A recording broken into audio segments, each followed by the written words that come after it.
Fala pessoal, sejam muito bem-vindos a mais um podcast da GR.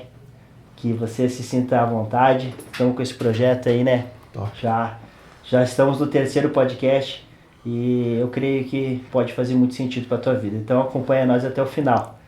Também gostaria de falar, galera, seguinte, que vocês pudessem compartilhar esse podcast.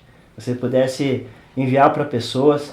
É uma plataforma que tu pode muitas vezes só escutar, pode ligar na tua televisão, fazer o trabalho de casa e continuar escutando. Então eu te aconselho a tu mandar para algumas pessoas, porque tu vai estar nos ajudando muito se tu estiver fazendo isso. Outra coisa que eu gostaria de falar também, nós estamos aqui com nossos produtos novos da GR. Se você puder olhar aqui, nós estamos com uma coleção nova, camisas com detalhezinhos diferentes aí. E a gente entrega para qualquer lugar do Brasil que precisar aí. Então tu pode chamar a gente na descrição desse vídeo aí, que a gente vai estar vendo o que tu precisa. Também queria mandar um abraço pro nosso amigo Ricardo, que ele que é o cara que confecciona tudo isso pra gente. Então, um abração pro Ricardo.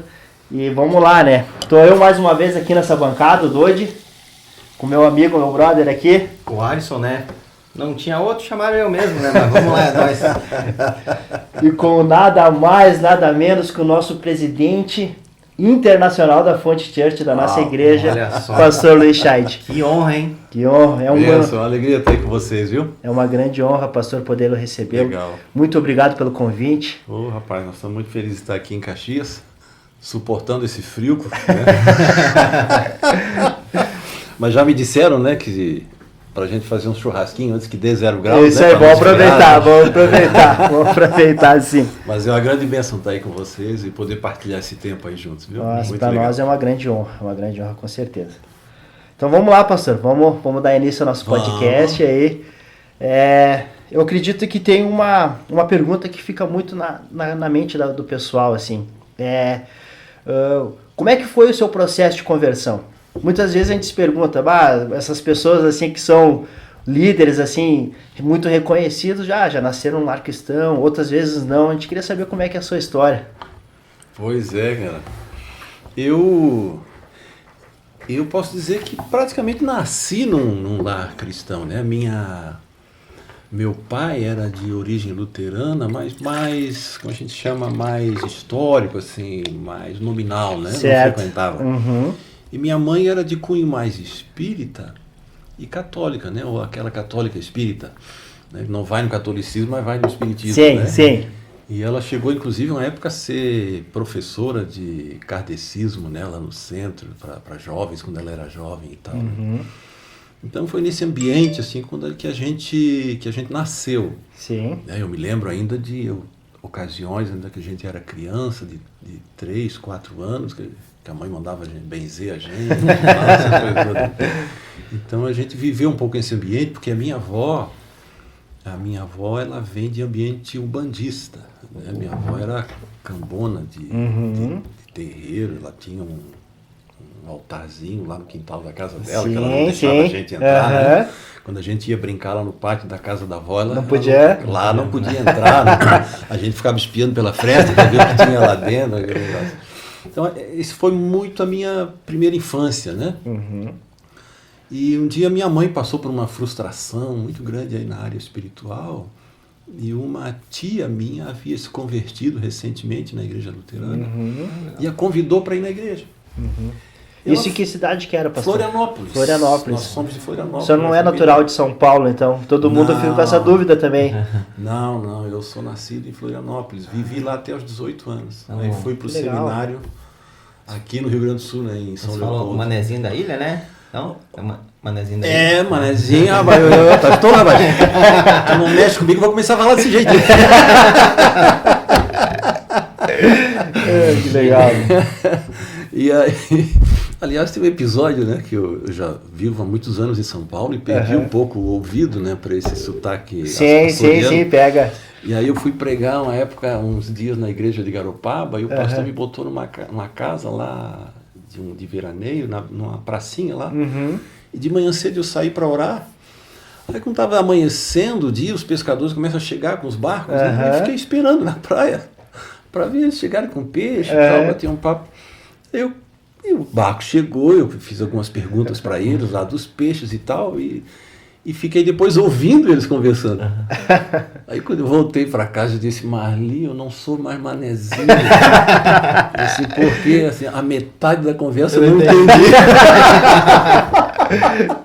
Sim, mas também 18 anos, né? Saiu, foi pro mundo, né? É bastante tempo, né? Foi. E aí a minha mãe, nesse período, ela se converteu na igreja luterana lá de Florianópolis. E ela passou a levar os filhos todos. Nós éramos em 5, depois vieram mais 2 temporões, né? Então nós passamos aí para a igreja. Então eu cresci, a partir do, me lembro, ali dos meus 5, 6 anos, eu me lembro de a mãe levando a sua trupe para a igreja. O pai não ia e raramente ia, ele trabalhava em hotel, então tinha turnos muito estranhos, assim, né, de horários. Então minha mãe que educou a gente na fé, né? Mas eu tive uma experiência de conversão realmente, porque eu cresci nesse ambiente e sempre tive temor de Deus, assim, desde criança. Mas a minha mãe quis ir numa pregação de um pastor muito conhecido na época, que veio pregar numa igreja presbiteriana lá do centro, e era noite, ela não queria ir sozinha. Eu tinha lá os meus 14, 15 anos, ela perguntou, você não vai comigo para não voltar sozinha para casa? Ah, vou, claro. E eu fui com a minha mãe. E aquele homem pregou de um jeito que eu nunca tinha ouvido assim, tão fortemente no meu coração. Imagina. Ali foi a primeira vez que eu tive uma compreensão de ser um pecador. Nossa. Foi ali. E eu fiquei desesperado com o meu pecado naquela noite. Com 14 anos. Com 14 para 15 anos por ali. Aí, nesse período, quando ele perguntou quem queria ir lá na frente para entregar a vida a Cristo, eu fiquei envergonhado. Como bom luterano, né? É verdade. Mas aí eu cheguei em casa, me ajoelhei do lado da minha cama e chorei a Deus e entreguei a minha vida para o Senhor. Assim, então eu cresci nesse ambiente, mas tive uma experiência de conversão ali pelos meus 14, 15 anos. Mas antes ali, pastor, desculpa te interromper, claro. O senhor frequentava a luterana? Como é que era assim, tipo, o senhor gostava de ir ou ia porque minha mãe mandava ou porque minha mãe ia? Como é que... Desde criança a gente frequentou e aguardava o domingo, né? para vir para a igreja. Era muito, a escola dominical, como era chamada, era muito impactante, as professoras eram top, né? Eu gostava demais. E ali que começou o processo, então, de conversão. Foi. Mas ali já nasceu o sonho de ser um pastor, alguma coisa assim, ou não tinha um objetivo de ter uma profissão? Nada. Eu queria muito ser engenheiro mecânico. Eu tinha lá os meus 3, 4 anos, eu me lembro que a minha mãe perguntava assim, o que é que vai ser quando crescer, Luiz? Eu lembro disso. Eu dizia para ela assim, mãe, eu vou ser engenheiro mecânico. Para arrumar o seu carro, nem carro a gente tinha. Aí quando cheguei no 2º grau, eu fiz escola técnica e me formei em técnico mecânico, mas quando eu estava no último ano, no ano de especialização, eu estava me preparando para o vestibular. E aí eu fui orar mais intensamente. Quantos anos o senhor tinha nessa época? Aí eu tinha 18 anos aproximadamente. Aí eu fui orar porque eu queria pedir para Deus para ser um excelente engenheiro mecânico. Eu queria. Aí eu orei a Deus. E enquanto eu orava, o sonho de ser engenheiro se desfez dentro de mim. Uau. Eu entrei em pânico. Porque eu tinha um desejo enorme e de repente começou a bater dentro de mim. Mas isso no momento da oração, assim mesmo? Nesse período de oração. Foram momentos? Foram alguns momentos? Foram alguns momentos. Sim. E eu comecei a pensar, mas por que eu não vou ser mais pastor? Você sabe quando você ora e algo sai da sua mente? Saiu. Mas por que eu queria tanto? Aí me vieram algumas imagens da adolescência de novo, do início da juventude. Eu gostava muito de jogar tênis de mesa. E uma das imagens que me vieram fortes, nós estávamos uma tarde jogando tênis de mesa no porão da igreja, lá no salão. E o pastor entrou no salão, domingo à tarde, foi lá e botou um cartaz no painel da JE, né? Que era chamada JE, Juventude Evangélica. Ele botou o painel, cumprimentou a gente e foi embora. Aí, enquanto não era minha vez de jogar, eu fui lá no painel olhar e estava escrito assim, você quer ser pastor? E aí embaixo, faça a sua inscrição. E eu me lembro que eu olhei aquele cartaz naquele dia e disse, você quer ser pastor? E eu disse dentro de mim, é a minha última opção de vida. Olha só. Eu falei isso. Que interessante isso. Eu tinha uns 16 ou 17 anos. E aí quando eu orava, essa imagem voltou, que tinha apagado. E começaram a vir outras imagens. Eu disse assim, Deus, tu queres que eu seja pastor? Mas o senhor já tinha essa percepção de ouvir a voz do Espírito Santo, já tudo nessa época? Era uma loucura. Era um sentimento que o senhor muito sentia. forte, uma convicção. Sim. De que eu não devia mais ser engenheiro mecânico. E aí tive a convicção de que deveria ser pastor. Não teve uma profecia, não teve uma revelação, ou talvez uma voz do Espírito Santo falando? Não. E foi tão forte para mim, porque eu tinha esse sentido que eu deveria ser e eu não queria. E daí quando o senhor tomou essa decisão, para quem foi a primeira pessoa que o senhor contou assim? Tipo, pro meu pai e pra minha mãe. E como é que eles reagiram? Minha mãe disse para mim, você só vai pro seminário depois de fazer vestibular. Se você reprovar no vestibular, você vai. Isso é fácil, mãe. Isso é fácil. Pois é. Pois é, mas a ética e a moral da gente não deixam, né? É verdade. E eu fui muito bem na prova de matemática e física, eu fui muito bem. Eu disse assim, ai, eu vou entrar. Aí nas demais matérias eu não fui tão bem, que eu fiz um curso técnico, né? Então, em outras áreas, aí o meu índice caiu e eu não entrei. Aí a minha mãe disse que eu podia ir. Meu pai não queria que eu fosse. Ele era muito ligado comigo. Nessa época ele estava muito doente. E ele queria que eu ficasse assim mais próximo dele. E eu disse, se o senhor me proibir, eu não vou. Aí disse, não, proibir eu não vou. Então eu vou, pai. E eu fiquei 4 anos lá no seminário lutando para sair, você acredita? Um senso de saber que tinha que ir, mas não queria. Sim. Eu vivi isso. Até o estágio. Eu vivi esse sentimento de não querer ser. Aonde que foi o seu estágio, pastor? Eu fiz o estágio em Rio do Sul, aqui em Santa Catarina, uma igreja luterana também. No estágio eu tive meu último vale de jaboque com Deus nessa área. Ali Deus me venceu. Eu parei de resistir. E o que aconteceu naquele ano foi que eu me apaixonei pelo ministério. Uau. Interessante, né, cara? Quando você obedece a Deus, mesmo que você não queira, mais cedo ou mais tarde, se você aceitar aquilo, você vai gostar. E muitas coisas que eu não gostava de fazer, o sentido de obediência e saber que era bom, geraram o desejo, o gosto, o prazer por fazer aquilo. Hoje eu não me vejo fazendo outra coisa. Imagina. Chega uma fase que os sonhos de Deus começam a virar os teus sonhos. Sim, foi bem assim. E o senhor falou ali que ficou 4 anos meio que relutando no internato, isso, né? É um seminário, né? No seminário. Cheguei a fazer mala, inclusive. Nesses 4 anos que o senhor ficou nessa luta de tal, o senhor se arrepende, assim, que talvez poderia ter vivido mais nesses 4 anos e não viveu por essa luta, por esse... Ficava assim, eu tô aqui, mas eu não quero estar... Vivi bastante. Foi nesse período que eu aprendi muito violão. Porque tinha matérias que eu não queria mais estudar. Quer dizer, para que eu vou estudar? Eu vou embora. Né? Então eu lutei muito. Teve algumas matérias, tipo hebraico e grego, né, que são línguas, que eu padeci muito para passar, né, porque eu não queria estudar. Para que eu vou aprender isso? Eu vou embora. Né? Então eu substituí as aulas de grego e hebraico por aulas de violão. Nesse período eu toquei muito violão. Mas é uma curiosidade, eu não sabia. Eu também não sabia. Não, toquei bastante. Por isso que a gente tem que é uma coisa que me cativa muito no MDA, é a questão do discipulado, né? Porque nessa época, quando o senhor estava nesse conflito, se tivesse um discipulador, alguém acompanhando, com certeza as coisas teriam sido um pouco mais fáceis, né? Com certeza.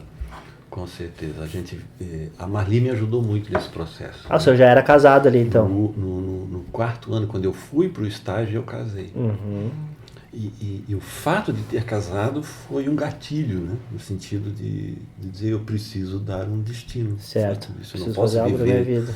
Não posso viver indefinidamente nessa indecisão, né, dentro de mim. Porque eu tinha certeza que Deus tinha me chamado para ir, mas eu me sentia inadequado para a coisa. Né? Até que Deus venceu isso na minha vida, e a Marli foi um fator decisivo, assim, de equilíbrio, E a pastora Marli, me ajudar a entender. A pastora Marli já veio nesse enredo assim de uma casa de cristã, evangélica. Ou foi nesse processo meio junto assim o senhor e ela ali? Não, nós nos conhecemos na escola dominical. Ah, bom, então eu já tava. Então, por isso que o senhor gostava aqui tanto na igreja do domingo, né, pastor? A expectativa do domingo que o pastor falava era essa. Eu me lembro dela, assim, um pouco na escola dominical, né? Porque eles eram 4 irmãos e nós éramos 5, né? Então eram famílias grandes que vinham para a escola dominical. Né? Já eram 10, né? Só Tava bastante membro da igreja.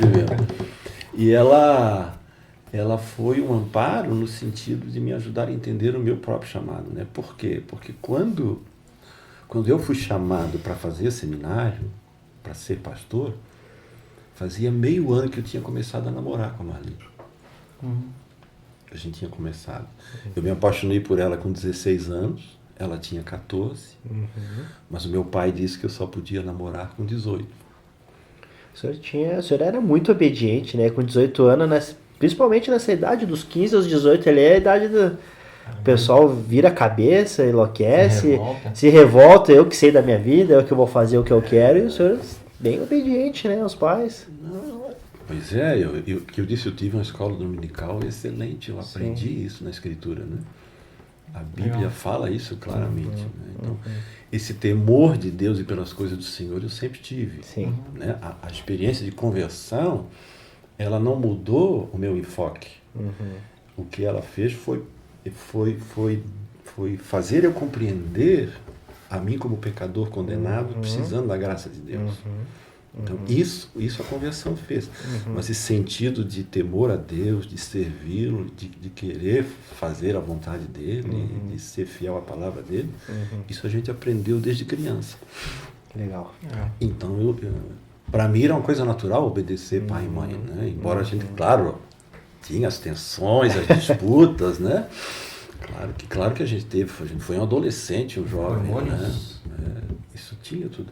Mas o senso de que a última palavra era do pai e da mãe, isso a gente não tinha dúvida. Né? A gente desafiava. Mas tinha limites. Muito interessante isso. E aí, né, só para completar, então, ela quando eu fui chamado para o ministério, nós dois tivemos uma conversa séria. Nós namorávamos há meio ano, eu era apaixonadíssimo por ela, como sou até hoje. E nós tivemos que conversar sobre se nós íamos continuar o namoro. Uau. Por quê? Porque quando a gente começou a namorar, ela ia casar com um engenheiro. Ah, sim. Agora ela vai mudou casar toda com a realidade. Completamente. Eu disse pra ela, agora você vai ter que decidir se você quer ser esposa de um pastor ou não, porque eu vou ser pastor. Então ela teve o processo dela também, e ela disse, não, eu quero casar com você. Eu quero ser pastora. Na época, a esposa de pastor junto com você. Né? Então, essa segurança dela me ajudou muito no meu processo de consolidar a visão de Deus dentro de mim. No início do casamento. Que legal. Foi muito, muito top. Devo muito a ela. Que legal. Nesse sentido. Que legal. Glória a Deus pelo seu sim, né? Nós estamos aqui. É verdade. Mas então ali as coisas então começaram a se encaminhar quando o senhor então fez esse estágio. Então ali veio uma convicção que era esse o propósito que o senhor tinha como vida. Sim. Era ser um pastor, cuidar de vidas. Sim. Isso marcou a minha vida completamente. Né? Quanto tempo o senhor ficou lá em São João? É São João, né? Em Rio do Sul? Rio do Sul. Um ano. Um ano só. Um ano, é. O estágio eram 6 meses. Mas como naquele período... Mas era o senhor mesmo que direcionava a igreja e tal, mas era um auxiliar de pastor? Não, eu era auxiliar, tinha um pastor titular, né? O pastor Bruno Jansen, ele me ajudou bastante, foi uma bênção esse homem para mim. E o senhor voltou para Floripa depois? Não, eu voltei para o seminário. O estágio era no meio do curso, no 4º ano. Tá. Aí eu voltei, fiz mais 1 ano e meio, Aí concluiu o curso, e aí eu e a Marli fomos enviados, o primeiro ministério é um envio da igreja, fomos enviados para uma igreja em Minas Gerais, uma igrejinha de interior, assim, no meio do cafezal. Eu nunca tinha visto um pé de café na minha vida, e fui enviado para cuidar de plantadores de café. Olha só. E nessa época ainda tinha um sotaque? Ou já tinha meio que perdido, pastor? Não, eu já estava meio gaúcho também, né? Depois de 6 anos no Rio Grande. Aí começa a misturar o sotaque. A pastora Marli é natural de onde? Ela é de Blumenau. Blumenau. Mas quando criança, Deus mandou ela para Florianópolis para me conhecer, entendeu? Olha só, os caminhos de Deus, né? Olha só, né? Que convicção, pastor. Porque o pai dela era empreiteiro e pedreiro. E aí resolveu vir tocar a vida e conhecer Sim. uma possibilidade melhor do que em Pomerode, né? Que eles se criaram em Pomerode, né? Aí vieram para Florianópolis, né? Quando crianças. E só falavam alemão. É sério? Os 4 irmãos não sabiam falar português. Aquelas bandas lá Eles foram para Florianópolis sem saber falar português. Olha só. Só o pai, a minha sogra e na época os 4 filhos não sabiam falar português. Que desafio, né? Com 7 anos ou 6 anos mais ou menos eles foram para lá. E como é que nasceu a questão da fonte, pastor? Porque daí o senhor foi para lá ainda como pastor da igreja luterana, né? Fui. E daí como é que nasceu esse negócio da fonte? Era fonte de vida, agora é fonte church, mas é a mesma denominação ainda. Mas quando eu fui para Minas, eu fiquei lá até 1990. Aí um pastor muito querido nosso, o pastor Sérgio, me incentivou a sair de lá. E nesse ínterim eu recebi o convite da igreja de Montemor para vir. Mas eu tive 4 anos lá como pastor. Dependendo do ponto de vista, eu posso ter sido bem sucedido, no sentido do que eu fiz. Certo. Mas do meu ponto de vista eu não fui bem sucedido. Por que o senhor acha? Porque eu acho que teve 1 ou 2 conversões só naqueles 4 anos que eu fui pastor lá. E eu fiquei muito frustrado. Sim. Muito. Eu passei a dizer a mim mesmo que eu não sou pastor, não é possível. Ninguém vem à fé comigo. E não foi por falta de esforço. Sim. Mas Não acontecia. não acontecia. A igreja cresceu um pouquinho só. Talvez, eu posso estar agora exagerando, talvez eu recebi a igreja com 45 pessoas, entreguei com 55 depois de 4 anos. Algo assim, eram números pequenos. Claro que ela era um pouco maior. E eu vim para Montemor bem frustrado, eu vim bem desanimado. E cheguei até a conversar com a Marli sobre a possibilidade de fazer outra coisa. Assim, não está dando certo. Não é Aquele isso. sentimento Talvez de eu errei. desânimo, né? Desânimo, né? Sem saber exatamente o que fazer e por que o meu ministério não vinga, não anda, não vai para frente. Aí nesse período, que eu estava bastante abatido, eu recebi um telefonema.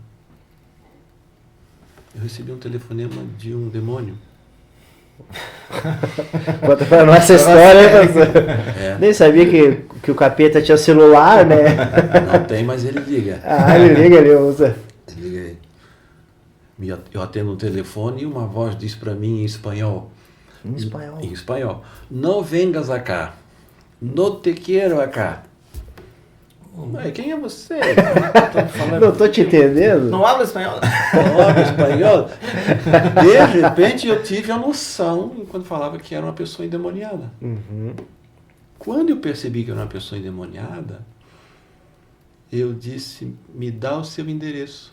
Me dá o endereço dessa pessoa. E o demônio deu o endereço. Que loucura. Na cidade de Sumaré. Uma cidade do lado. Peguei aquele endereço e disse, Marli, o que é que eu faço agora? Eu nunca expulsei demônio. Não tenho a mínima ideia do que seja isso, nem como se faz. Só tinha visto o nosso pastor em Florianópolis, uma outra vez, só fazendo, mas nada. Peguei o carro e fui, meu querido. Sozinho? Sozinho. Cheguei lá, toquei a campainha, a mulher veio vestida de cigana. Meu Deus do Me céu. atender no portão.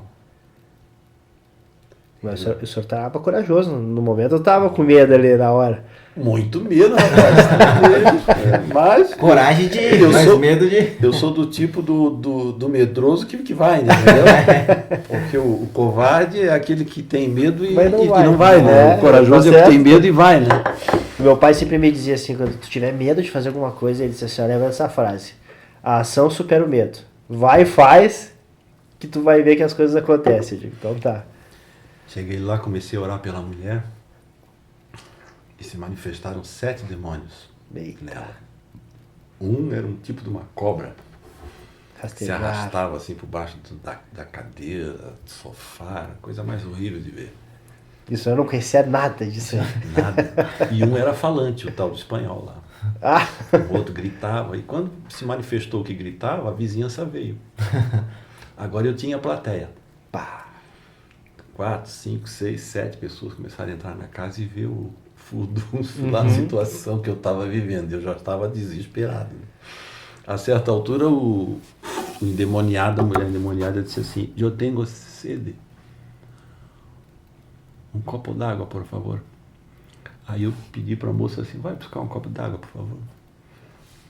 E aí dei o copo d'água para ela, o demônio disse assim, riu na minha cara e disse, você me obedece?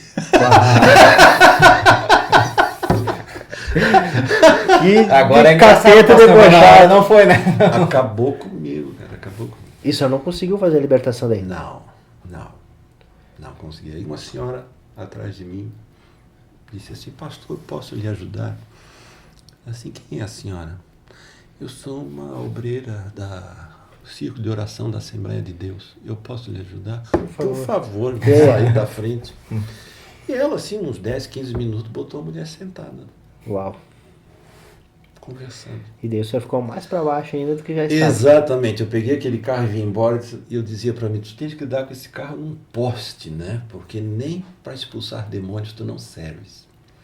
Porque eu havia aprendido com o meu pastor da igreja lá de luterana de Florianópolis, que ele dizia que uma das tarefas básicas de um crente é expulsar demônios.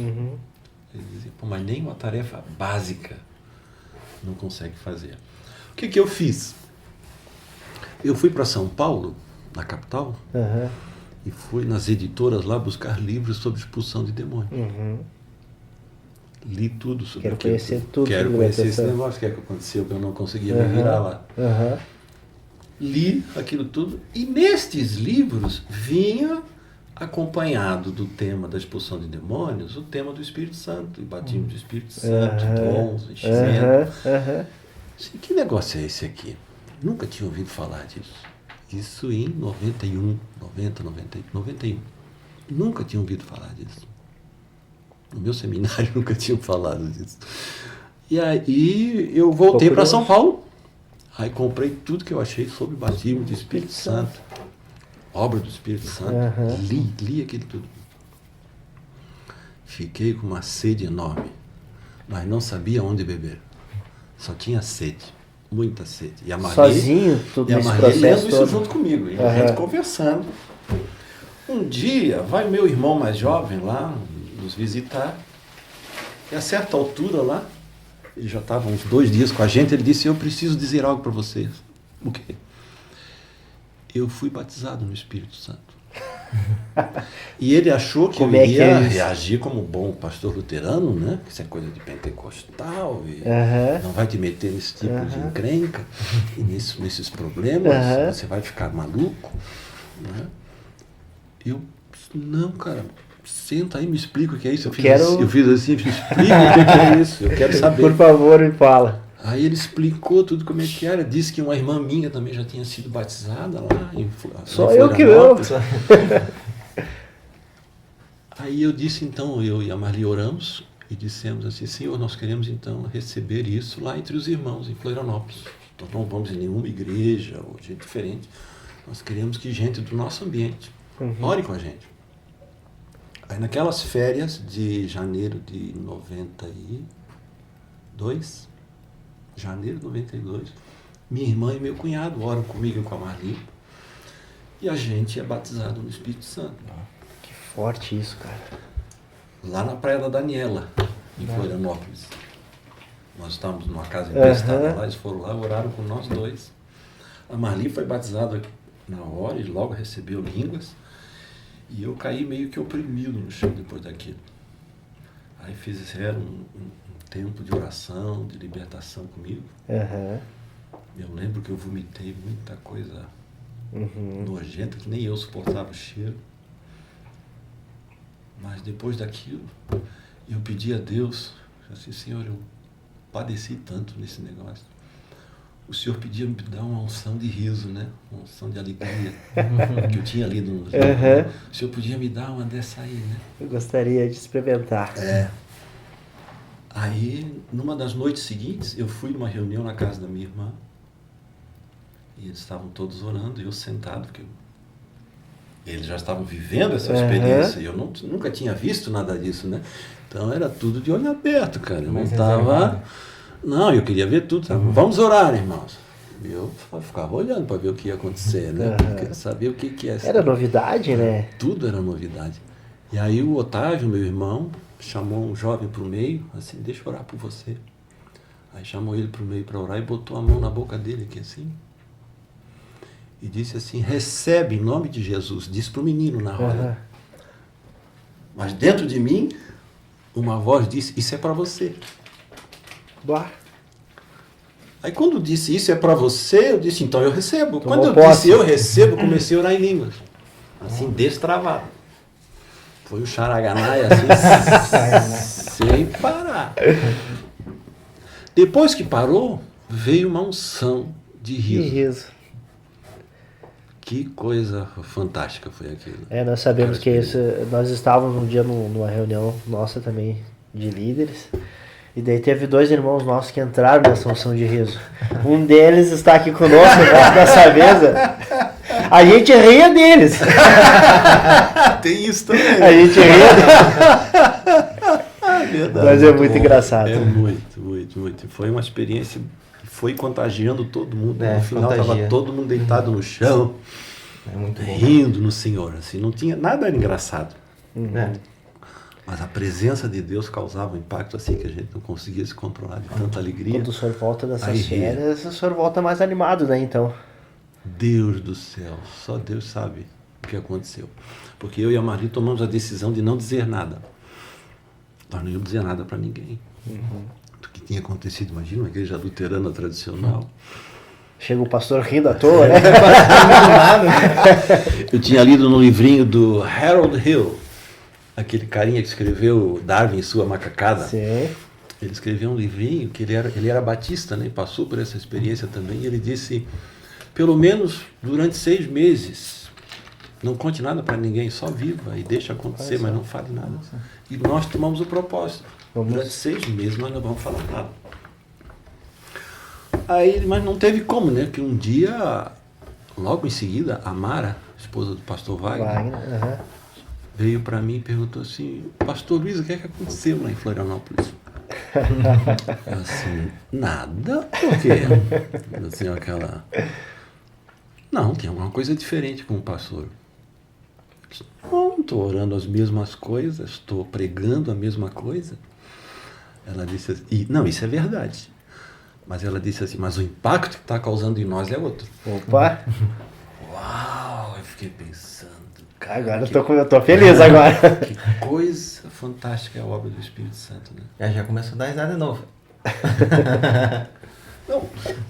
Não é a gente que faz, né? É Ele. Então, quando eu disse, não estou pregando as mesmas coisas, estou orando as mesmas coisas. Ela disse, mas o impacto é diferente. Então, há uma ação no batismo do Espírito Santo que muitas vezes é desprezada, né? O batismo do Espírito Santo é muito associado ao fenômeno sobrenatural, né?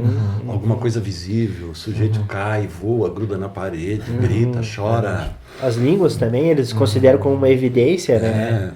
E nada disso está errado, né? Sim. Tem a chuva de ouro, o dente de ouro, tem... a gente viveu tudo isso. E reconhecemos como verdadeiro. Daí a igreja de Montemor começou a viver isso. Mas o impacto é o que o batismo do Espírito Santo em mim causa na vida das pessoas. Aleluia, é isso aí. Isso aqui é esse aqui é o diferencial da Porque coisa. senão fica algo só pra ti. É. E aí? Né? Tu Isso dá é uma experiência risada. estática em grupo, né? São, Uma hora cansa, né? não é? Perdão da expressão, né? Talvez um show, não, talvez a palavra não fique tão bem colocada, mas chega uma hora que é só esse mover, esse agir assim, mais pessoas caindo e tal, né?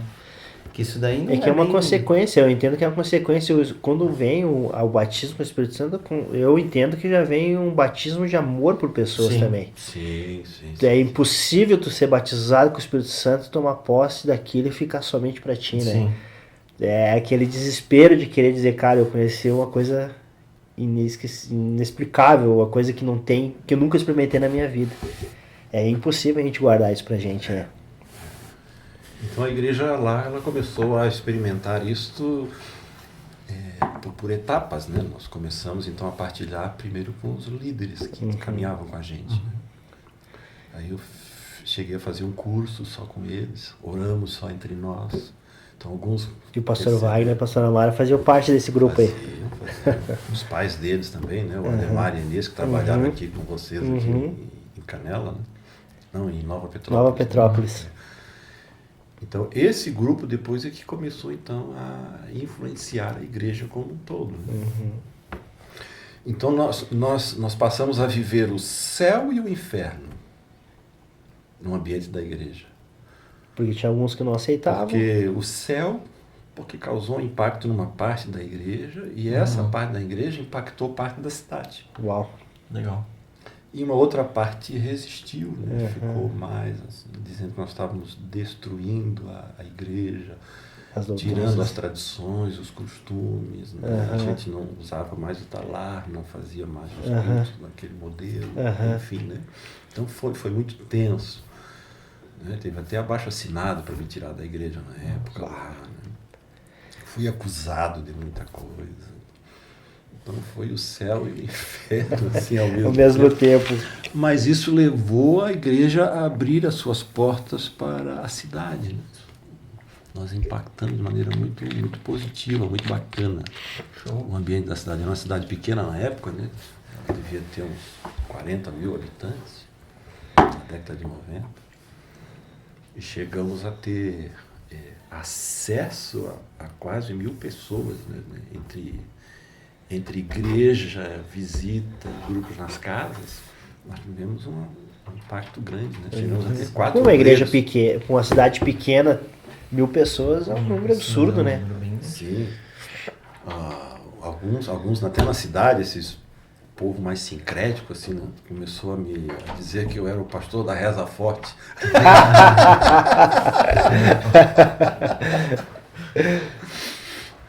Mas o que me deu um norte em termos de vida ministerial dentro dessa perspectiva da obra do Espírito Santo foi que logo após essa experiência do batismo eu tive uma experiência sobrenatural. Eu estava orando na igreja um domingo e tinha umas 40 pessoas na igreja porque ia ter uma festa.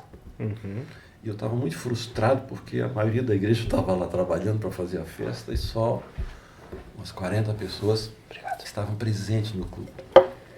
Eu me lembro que foi muito frustrante para mim aquele culto. Eu participei murmurando dentro de mim por aquela situação. Eu pedia para Deus mudar aquilo, não queria mais viver desse jeito com eles. Isso depois da experiência de batismo. Certo. E aí veio sobre mim na pregação uma unção de pregar sob unção. Que uma coisa é você pregar o que você estudou, sim, preparou, fez os preparou, e que Deus usa, né? Paulo chama isso de doutrina, né? Você fala por doutrina. Isso faz parte da visão de Deus. Mas também você fala por revelação, diz o Paulo lá aos Coríntios, né? Aquele dia eu falei, a primeira vez que eu falei por revelação. Foi uns 20 minutos de pregação. Só. Mas eu queria sair voando de lá, né? Foi um negócio sobrenatural aquela pregação. E eu disse para mim mesmo, bom, não resta outra alternativa senão orar pela igreja agora. Bah. Eu não queria orar pela igreja, mas a pregação... Já estava sendo perseguido ali. A pregação mexeu comigo. A pregação mudou a minha percepção do momento. E quando eu fechei os olhos para orar pela igreja, eu comecei a sair de mim, sair do corpo. Uau. Não sei explicar isso, não sei dizer. Sei que eu fechei os olhos e eu subi para cima da igreja. Quando eu subi para cima da igreja... Como se fosse uma visão ou algo que o senhor aconteceu em tempo real, assim? Tempo real. Eu Uau. subi para cima da igreja e eu vi e a igreja reunida ali. Uau. Mas eu fiquei muito assustado, abri o olho e voltei. Quero descer. Voltar, né? Nunca tinha vivido isso. Aí eu lembrei de um livrinho que eu tinha lido do Kenneth Hagin. Ele tem diversos livrinhos nessa área. E ele disse, muitas experiências a gente não faz com Deus porque tem medo. Fechou o olho. Essa frase veio assim na hora, né? Aí eu fechei o olho de novo e disse assim, vamos nessa, Senhor. Aí continuei orando. E tudo isso acontecendo enquanto eu orava. A boca dizendo uma coisa e a mente voando. Né? Aí quando eu fechei o olho, eu subi. Com o teto aberto. Eu vi as pessoas passando na rua, eu vi a mim forte. Ali orando, vi as pessoas. Uau. As pessoas que estavam ali de fato. Uau. Aí eu olhei para o fundo da igreja e eu via ela se estendendo para adiante. E eu me lembro que na visão ainda levantei assim um pouco para ver se eu via o fim dos bancos, que era banco, né? Para ver se eu via, mas eu não via. Não via o fim dela. Que forte, cara. Meu Deus. E aí quando eu voltei e fiquei olhando de novo, ouvi uma voz que disse assim para mim, se você for fiel a mim, essa igreja que você está vendo eu dou para você. Uau. E aí eu abri o olho. Quando eu abri o olho, eu estava dizendo amém. Meu Deus. Ali. Não sei quantos anos se passaram.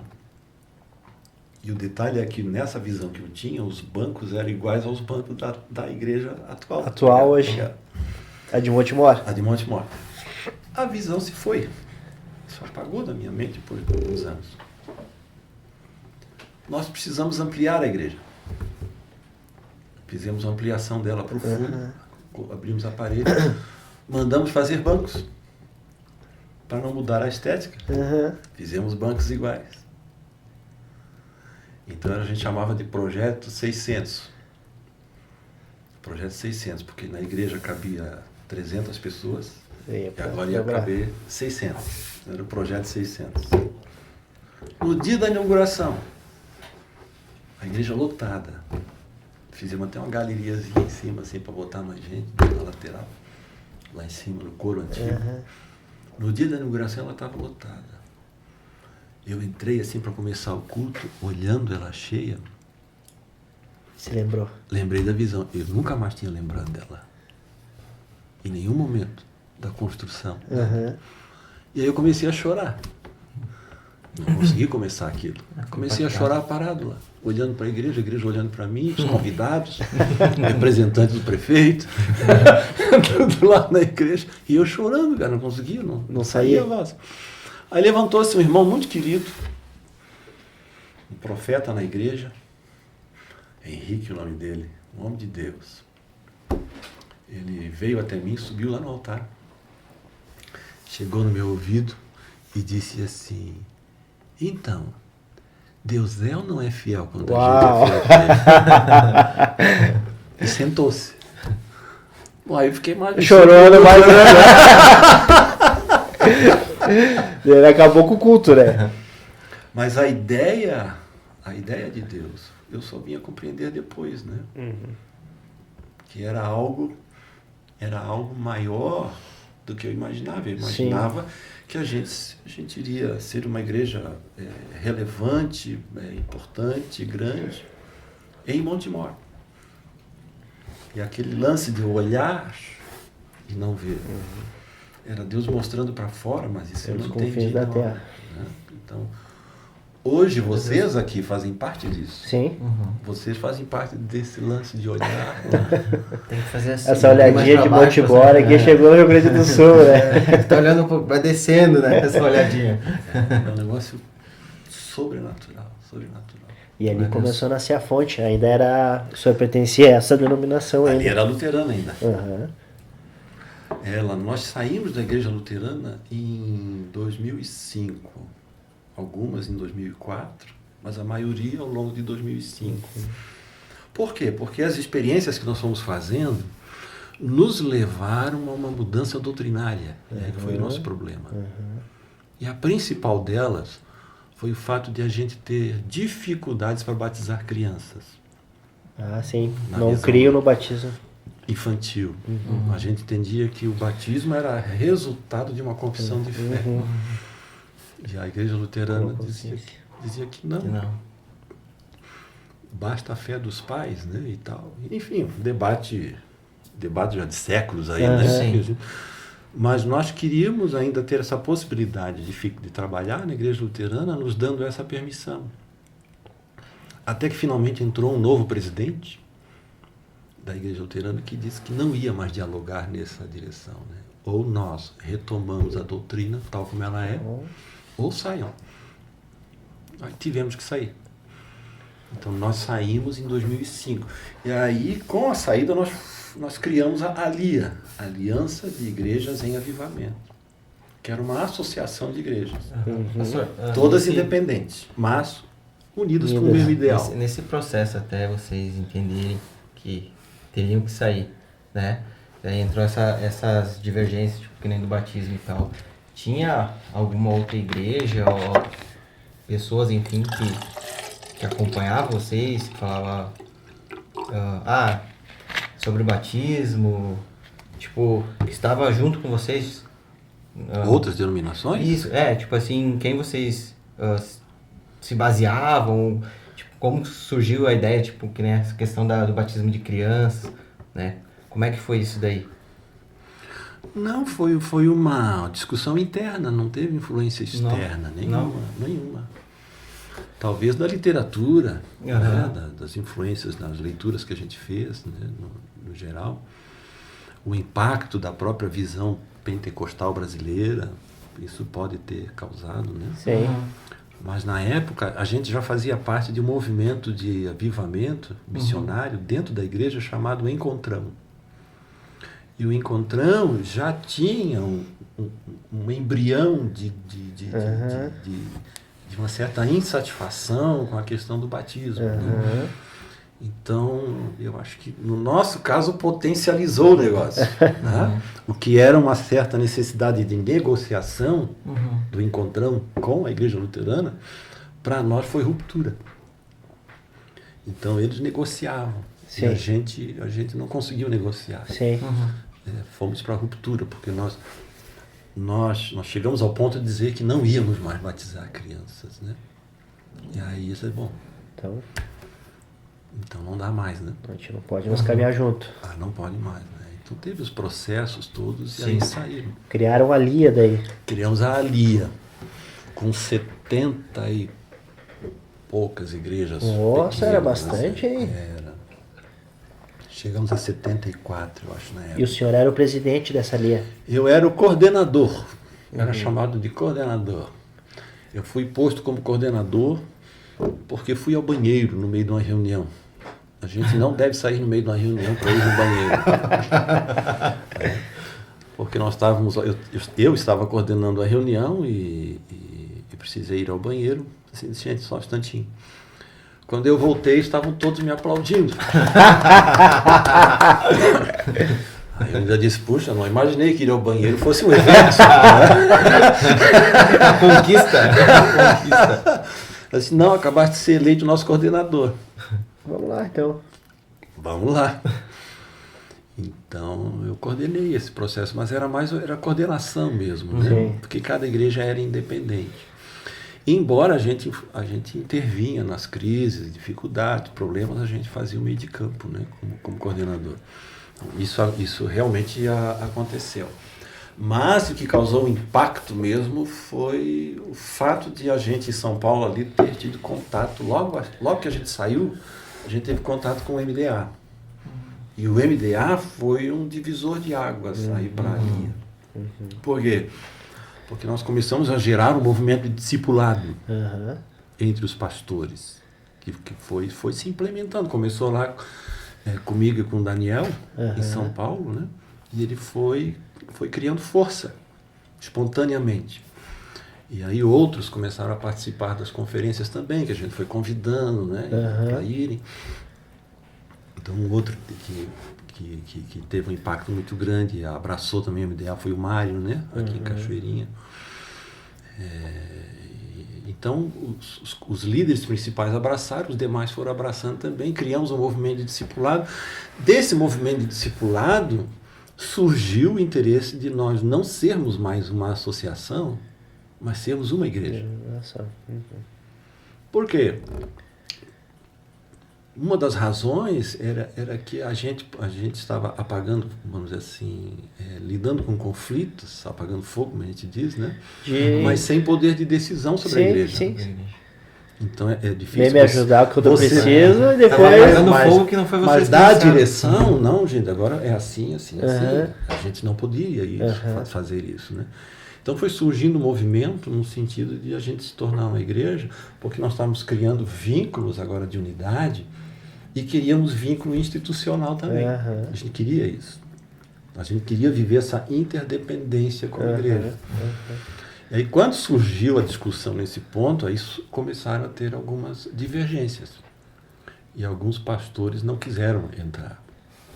Não quiseram que houvesse essa ingerência na sua igreja. Queriam continuar independentes, né? Livres nesse sentido. Então, acabou se rompendo, né? Os grupos ficaram fora. O último que saiu ali dos mais expoentes foi o Mário, né? Que ele ficou ainda com um tempo com a gente, mas quando a gente decidiu então formar uma igreja, e ao decidir formar uma igreja, decidimos que ia ter um único nome, né?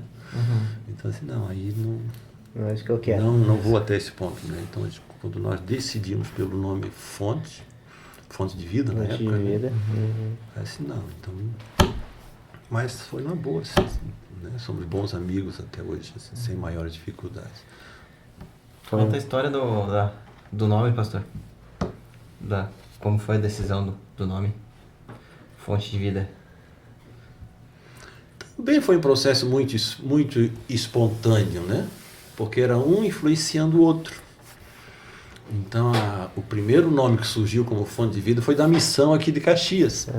Quantas igrejas tinham que ficou depois dessas 70 aí? Ficou quantas que decidiram abraçar o projeto? Nós hoje somos 44 igrejas. Estamos em 44 igrejas, mais as duas, uma no Chile e uma em Portugal, né? Sim. E uma incipiente na Alemanha, né? Tá. Mas a origem do nome surgiu daqui, né? A fonte, não me lembro mais exatamente o nome, mas era a Associação Missionária Fonte de Vida, acho uma coisa assim, né? Quando o Wagner veio para cá. E eu acho que foi o seu Inário, era assim? Acho que foram eles, inclusive, que deram... Eu acho que foi a dona Aracia que deu essa ideia. E dessa eu e o Daniel botamos esse nome nas nossas lá, para ficar dentro do mesmo espírito. Aí o que era discípulo da gente botou também, o outro também botou. Então ficaram alguns nomes. Assim. E por que essa mudança de Fonte de Vida para Fonte Church? Talvez é uma pergunta que muitas pessoas se fazem também, né? Eu acho que foi mais uma preocupação vamos dizer, de atualizar o nosso nome, de torná-lo mais... Jovem? Jovem não. Atual? Mais atual, mais inserido no nosso contexto, né? Um nome mais apropriado. É que o church significa algo internacional, né? O inglês hoje é a língua... Mas a ideia por trás mesmo foi essa de aplicar um pouco dos princípios de marketing para tornar o nome mais atraente. Tem bastante gente que tem vindo nessa caminhada. Vocês já estavam escutando o Lamartine Possela, E ele também mudou o nome da igreja, né? Agora se tornou Ya Church. Sim. Né? E daí ele também falou dessa mesma questão que o senhor comentou agora, mais uma questão de atualização, não existe nada muito... E como nós também decidimos por igrejas internacionais, né? Então eu acho que vai chegar a hora que a gente vai precisar fazer uma definição em termos internacionais, né? E a Fonte Church é um nome fácil de ser falado em outras línguas, né? Você não precisa criar outros nomes. Então nós para fins de registro, nós temos que dar alguns nomes, né? Mas legal, o senhor entrou num ponto agora interessante. Qual que é os objetivos da Fonte hoje, internacionalmente? Tem ideias? O senhor comentou que tem um trabalhozinho começando na Alemanha, tem trabalho de Portugal que a gente já conhece, trabalho do Chile, que o Ricardo está aí conosco também agora, Ricardo e Ana. Tem mais algum projeto? Qual que é os planos para os próximos passos aí? É uma pergunta interessante e não tão simples de ser respondida. A gente poderia responder de maneira muito simples, né? E dizer, bem, nós queremos ser obedientes a Atos 28. Estamos debaixo da nuvem. Atos 28 diz, ide por todo mundo e fazer discípulos de todas as nações. Então, nós temos essa visão de que a igreja é para as nações. Aleluia. A igreja não é para uma localidade, ela é para o mundo.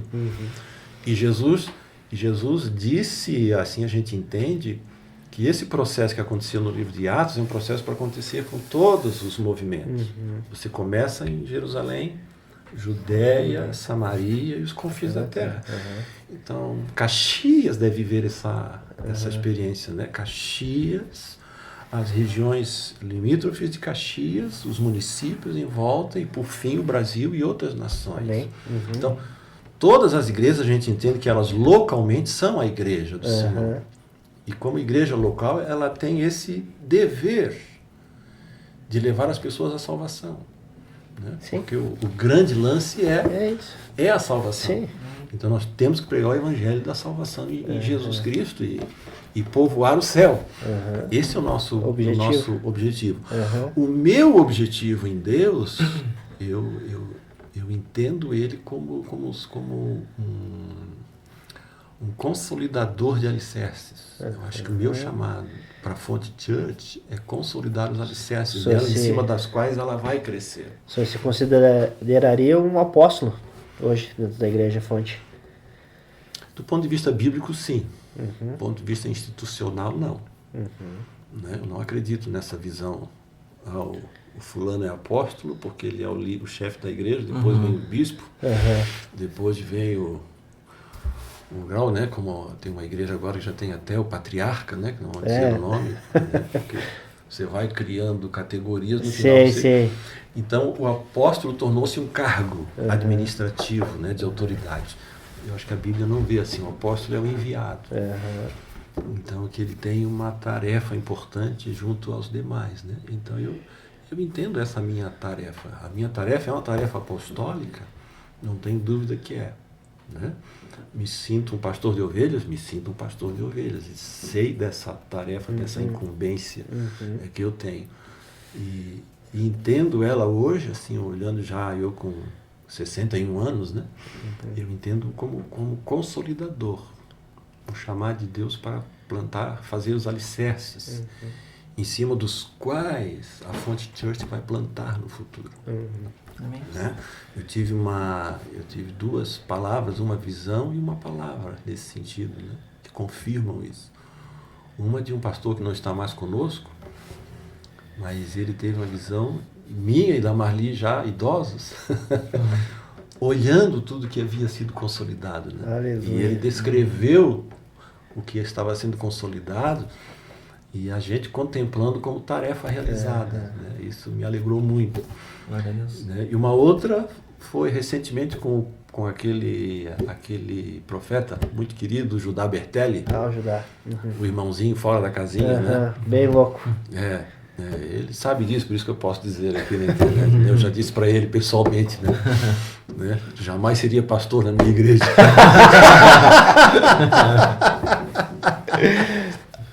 Sinceridade é tudo. Ele é muito louco. Ele é bem forte. Mas ele um dia, pregando numa conferência lá em Sumaré, ele me chamou na frente e disse Para mim, assim, eu posso contar, não vou dizer as pessoas envolvidas, mas vou contar o que aconteceu. Isso.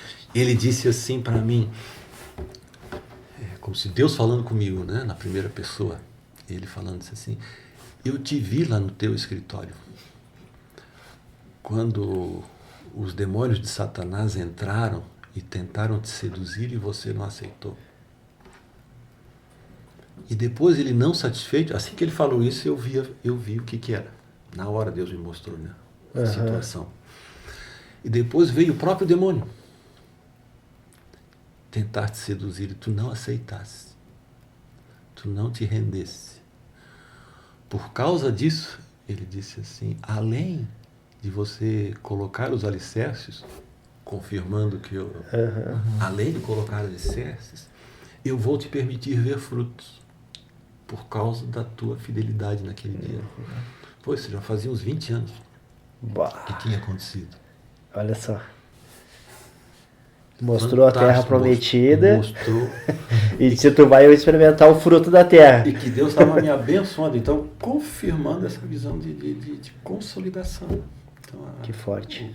O meu chamado é consolidar as igrejas e capacitá-las a terem condições de avançar.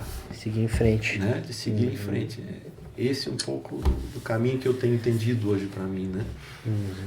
Então, é nessa direção que eu vou nas igrejas, né? Vendo como elas estão consolidando e ajudando-as a se consolidarem. Que top, pastor. A fala tá indo, né? O tempo também, né, galera? Não, mas vamos lá, o papo tá muito bom. E eu acho que quem vai estar assistindo aí com a gente, eu acho que tá curtindo demais também.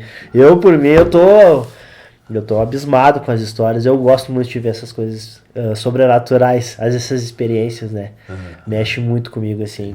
É algo que eu tenho, assim, como paixão, assim, essas experiências que as pessoas contam. Porque a gente, na verdade, a gente serve um Deus muito criativo, digamos assim. Que fala com cada pessoa de uma forma diferente. E eu tenho uma alegria muito, assim, de ouvir as pessoas. O Patrick estava semana passada conosco no podcast. Ele contava as experiências dele também. E aquilo me cativava também. O nosso Deus, ele é um Deus que nem o senhor falou ali, 20 anos atrás, teve uma experiência que definiu o propósito que o senhor está vivendo hoje. Deus é um Deus de detalhes, Deus é um Deus de processos, né? E isso me cativa muito, essas experiências, tudo isso que o senhor passou, assim. Para mim, eu adoro escutar isso. Legal, eu também, eu me alegro muito com o senhor. Eu vivi uma experiência traumática aqui, vindo para Caxias.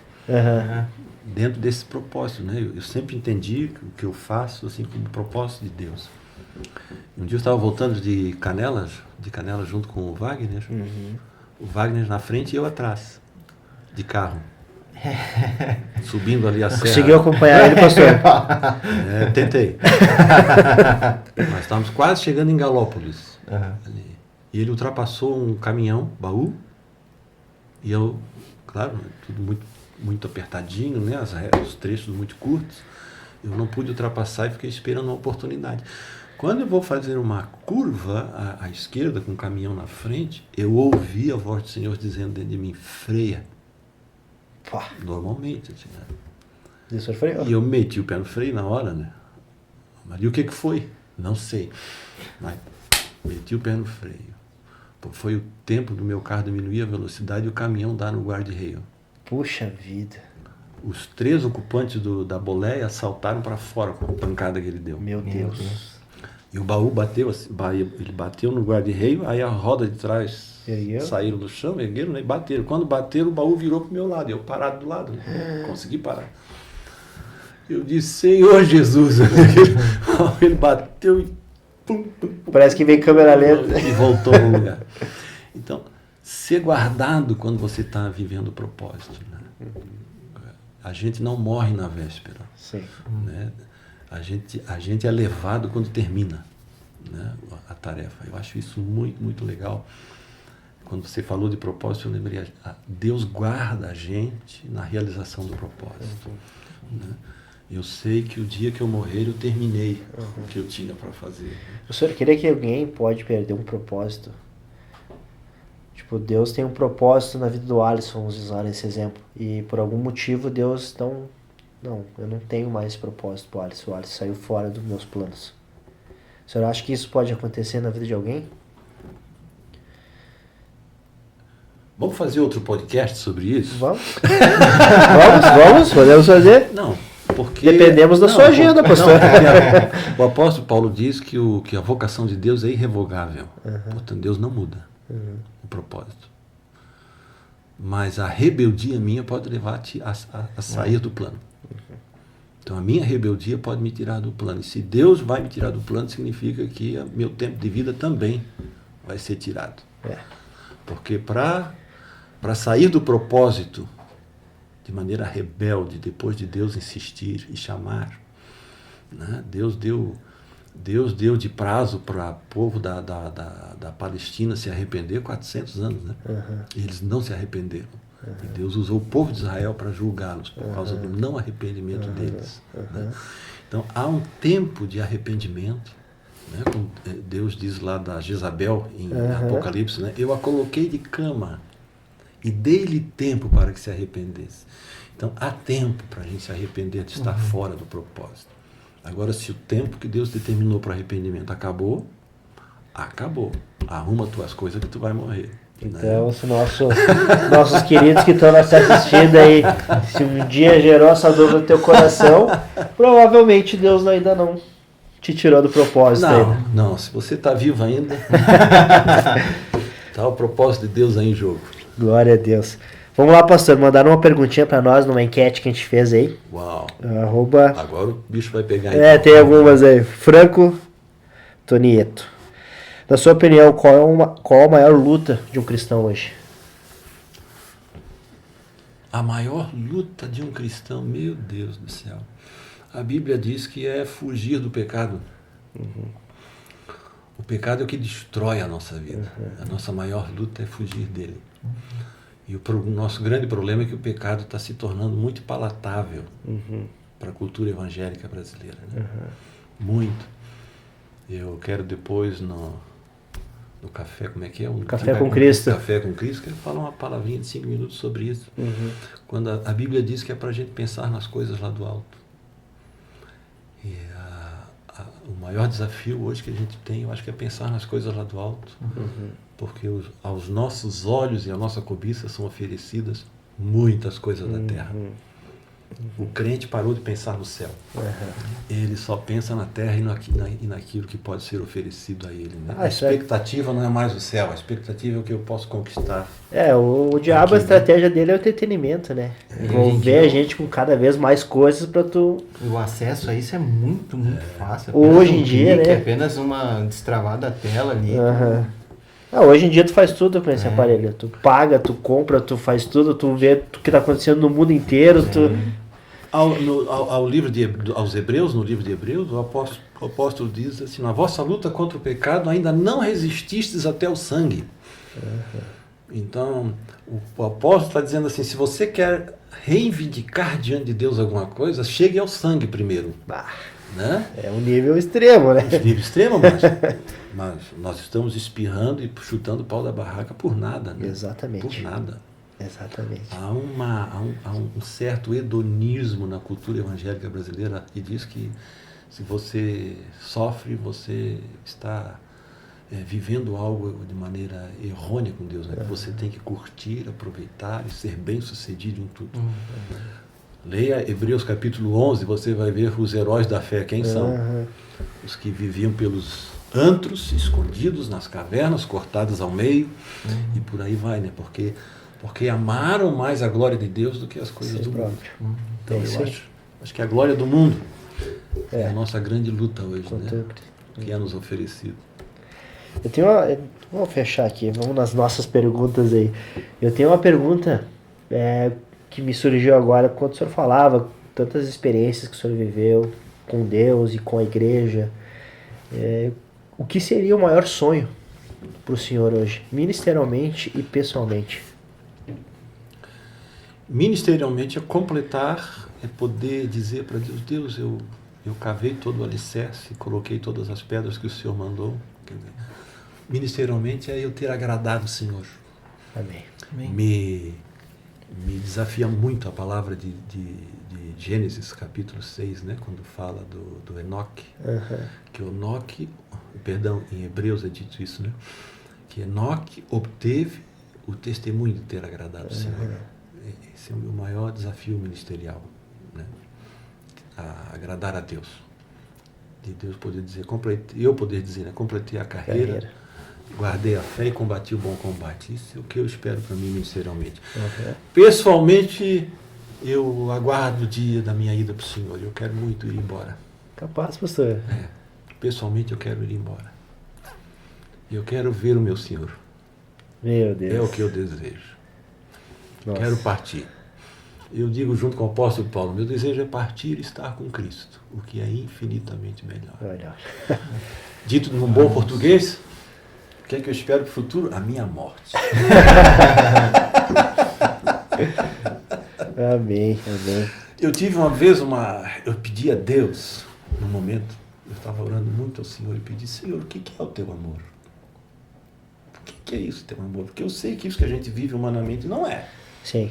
O que é esse amor do Espírito Santo que é derramado no nosso coração sempre? Claro que se manifesta nas minhas atitudes e comportamentos, mas o que é ele dentro de você? Uma vez que é uma experiência de fé. Né? Se o amor é um dos frutos do Espírito, é uma experiência de fé. O que é isso? E eu, de tanto clamar ao Senhor e chorar, eu tive uma experiência do amor de Deus na minha vida. Eu acho que não levou um segundo. Eu acho que passou por mim essa experiência do amor. O sentimento, a sensação. Não sei o que é, cara. Quando passou por mim, eu quis morrer imediatamente. Como se tivesse passado por mim, ido embora, eu quis sair atrás. Não me deixe. Eu quero isso para mim para sempre. Meu Deus. Eu quero isso para mim. Eu vivo com isso. Eu quero isso. Eu quero viver o que o apóstolo Paulo disse, que é o eterno. O amor, a fé e a esperança e o maior. O maior é o amor. E eu sei que enquanto estiver nesse corpo, meu Deus, chega a nos constranger eu não vou viver a isso sua paixão estiver. por Cristo. Chega a nos constranger. Ficamos constrangidos com a sua paixão por Jesus. É só amém. Cara, eu amo meus filhos, minhas netinhas. Tenho 4 netinhas, é a coisa mais linda. Eu me derreto com elas. Eu agradeço tanto a Deus. Vou fazer tudo para conviver com elas, com minha família, com meus irmãos queridos. Mas é isso que arde dentro de você, Luiz? O que arde na sua alma? Não é. O que arde na minha alma é o meu Senhor. Poder contemplar Ele face a face. Aquele que morreu por mim. Porque aquela experiência de pecado que eu tive com 14 anos foi marcante. Eu me percebi um pecador perdido. Eu senti o inferno dentro de mim e me desesperei. E aí ver Jesus tirar isso dentro de mim, cara, isso não tem preço. Sim. O problema é que muitos hoje não têm uma experiência de conversão, né? Tem uma experiência de adesão. Eles aderem ao cristianismo, ou aderem à igreja evangélica, mas ainda não fizeram uma experiência de salvação verdadeira, né? Legítima, profunda. Que a pregação precisa provocar isso. É isso aí. Nós, como cristãos, precisamos fazer isso também, né? Outra coisa, assim, que também a gente gostaria de perguntar, hoje o senhor está aqui, nos visitando, né? Nos dando a honra de estar junto com o senhor. Mas como é que funciona a rotina do senhor, assim? Porque o senhor não é pastor, né, presidente da igreja de Montemor. Hoje, a igreja, atualmente sim. A igreja de Montemor hoje seria a sede do Brasil. Nós decidimos fazer a sede lá. Eu tenho um escritório lá. E o senhor é o pastor presidente lá agora. Há 3 anos atrás a gente precisou remover o pastor local com uma crise que tivemos lá. Sim. E aí eu entendi que eu deveria ficar como pastor presidente por enquanto. Ainda estou. E o senhor prega todo domingo lá daí? Não, tem lá o pastor Wagner, a pastora Mara conosco, e tem também o pastor Alexandre e a pastora Tati. Então a minha ideia é ir passando a responsabilidade da igreja para eles e saindo, né? Então quando eu vou deixar a presidência lá local, eu não sei ainda. Sim. Mas agora estou aqui e eles estão tocando o barco. E como é que seria a sua rotina, mais ou menos, assim, só para ter uma ideia? Bem, sem a igreja local, sem a igreja local, é levantar de manhã cedo para ir buscar a Deus. Eu moro no condomínio lá e então, eu gosto muito de caminhar. Uhum. Então eu normalmente entre 5 e pouco eu levanto. E fico no meu tempo com Deus até umas 7 e pouco. Aí venho para casa, aí eu vou ler a Bíblia um tempo. Aí vou olhar os meus zaps. Aí faço as reuniões pela manhã que tem na igreja, né, localmente. À tarde faço os contatos e os pastores que querem conversar e problemas que tem que resolver. Faço isso na parte da tarde com as igrejas, né? Uhum. As expectativas, interesses, necessidades. Uhum. Agora nós estamos na fase de consolidação da igreja, né? Preparando temos 4 equipes de trabalho que o pastor Juarez coordena, então eu acompanho também a ele nesse processo, né? Agora estou junto com o Lucas, revisando estatutos, então a gente tem reuniões online, então tenho reuniões com as áreas, reuniões com os discípulos, reuniões com pastores, reuniões sobre diversos temas. Quer dizer, se não acordar às 5 não dá conta de tudo que tem para fazer. À noite a gente deixa, às vezes participo das programações da igreja, às vezes faço visita, às vezes recebo visitas em casa. Tenho nesses intervalos meus momentos de leitura, né, das leituras que eu gosto de fazer, que eu quero. E procuro estar na cama às 11 horas da noite. Para poder acordar às 5. Porque foi-se o tempo que com a minha idade eu aguentava 4, 5 horas só, né? Eu ia dormir 1 da manhã, 5 estava pronto. Hoje eu vejo que o meu... eu também percebi a saúde de atleta já não consegue isso tanto. A gente percebe ano após ano. Eu também, quando a gente tinha célula ali, que agora a gente não tem mais a célula, eu e minha esposa só supervisionamos agora. Nós ficávamos, o Alisson fazia parte da minha célula, e nós ficava 4, 5 horas da manhã. Ficava com a galera. E no outro dia eu levantava 7h30, 8 horas e ia trabalhar. Hoje em dia, ontem nós fomos visitar uma célula da minha esposa, quando deu ali uma meia-noite, vamos pra casa, que amanhã é o dia longo. Vamos pra casa que o nono não tá aguentando. A gente começa a perceber, né, essa diferença que o tempo faz na nossa vida, né? Sim. Quando tem períodos de jejum, aí a gente evita essas programações, né? Sim. Então, quando eu quero ter um tempo de jejum um pouco mais longo, aí então eu faço uma programação para não ter muito contato, ficar mais na minha, sozinho. Aí, às vezes sai para tem um irmão lá que tem uma chacrinha, né? Aí eu fico lá sozinho, às vezes fico em casa mesmo. Aleluia.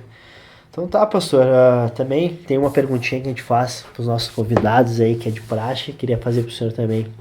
O pessoal que está nos assistindo, se o senhor pudesse deixar 3 conselhos para eles aí, se manterem firmes, qual seriam?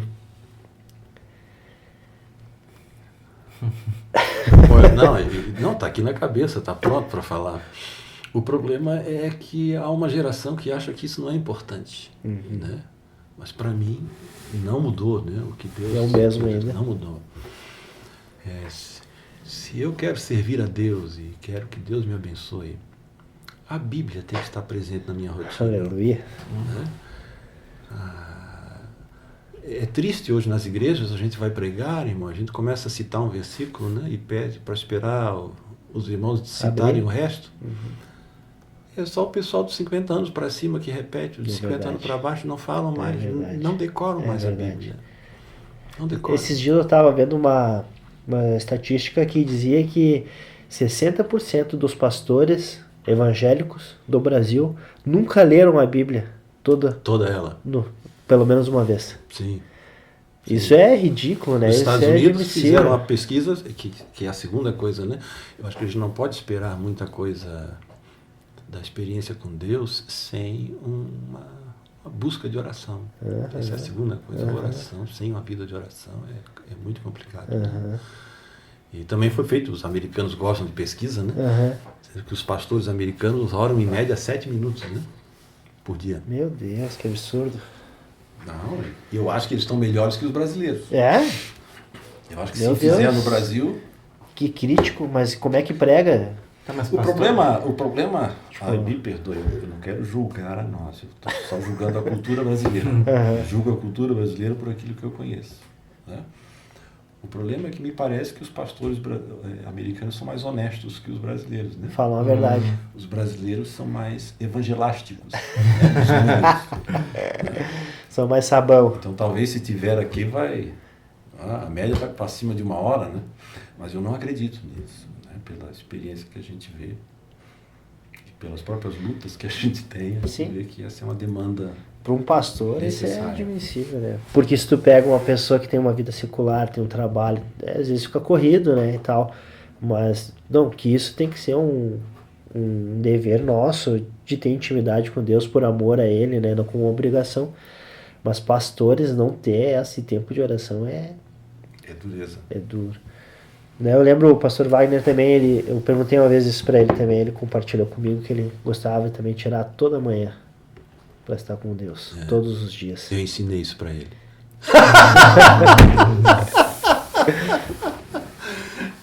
Eu aprendi isso, de ficar toda manhã, nesse sentido. E o terceiro conselho, qual seria, pastor? Terceiro conselho decorrente do primeiro e do segundo. Eu não preciso esperar que Deus me ame. Eu preciso amá-lo na obediência. Ser obediente. Não existe como amar a Deus sem obedecê-lo. Uhum. Não existe. Eu desconheço isso. Eu amo a Deus, eu amo a Jesus fala, né? Aquele que me ama é aquele que obedece. Deus. Obedece. Isso para mim foi consolo. Eu vivia em crise se eu amava a Deus ou não. Porque eu tinha um pouco dessa experiência, né? Moderna, pós-moderna, né? De que o amor está marcado por sentimentos e por necessidade de felicidade. Né? Então Deus vai me fazer feliz. Né? E por isso eu amo e sinto esse amor por Ele. Então, para mim foi pacificador. Não, o que me obedece é o que me ama. Então, não há como conhecer a vontade de Deus e o propósito dele sem obediência. Muito forte. Nas coisas mínimas. Nas coisas mínimas. Por que eu com 18, com 16 anos, meu pai disse, você não vai namorar? Eu nem fui falar com ele. E eu vi outros rapazes, os outros urubus rodeando a minha menina lá. Eu via. E eu não falei nada, ela não soube de nada. Porque meu pai disse isso bastava. Né? Então, a obediência ao mandamento de Deus traz bênção sobre a nossa vida. Com certeza. Não tem como você viver sem experimentar a obediência. Com certeza. Né? Eu aprendi a gostar do ministério porque obedeci ao Deus do ministério. Né? A graça veio resultante da obediência. Né? E isso precisa ser respaldado. Eu ouvi um testemunho de um pastor agora de 40 e poucos anos, ficou doente de Covid, agravou-se o estado dele, deu embolia pulmonar, o médico desenganou ele. E ele contando que no quarto do hospital, entre a vida e a morte, os olhos espirituais dele se abriram. E ele viu o espírito, o anjo da morte entrando para buscar ele. Meu Deus. E ele, quando viu o anjo da morte, sabia que era o anjo da morte. Ele disse assim, num momento inspirado, na fraqueza dele, disse, em nome de Jesus, eu reivindico a minha vida. E reivindico a minha vida baseado no mandamento de Deus que disse, honra teu pai e tua mãe e viverás muito tempo sobre a terra. Eu honrei meu pai e minha mãe. Eu quero mais toda a minha vida. Eu tenho direito. Em nome de Jesus. O demônio deu as costas e saiu. E ele foi imediatamente curado e levantou-se da cama. Os médicos ficaram abismados de ver o cara sentar na cama são. Porque reivindicou uma promessa de obediência. De obediência. Olha só. De obediência. Como é forte isso. E isso é uma coisa que está muito fora da nossa realidade hoje, né? Então a palavra de Deus, se ela é luz para o caminho da gente, eu tenho que ter a palavra de Deus diante de mim. Eu não consigo perceber quem eu sou e quem Deus é sem oração.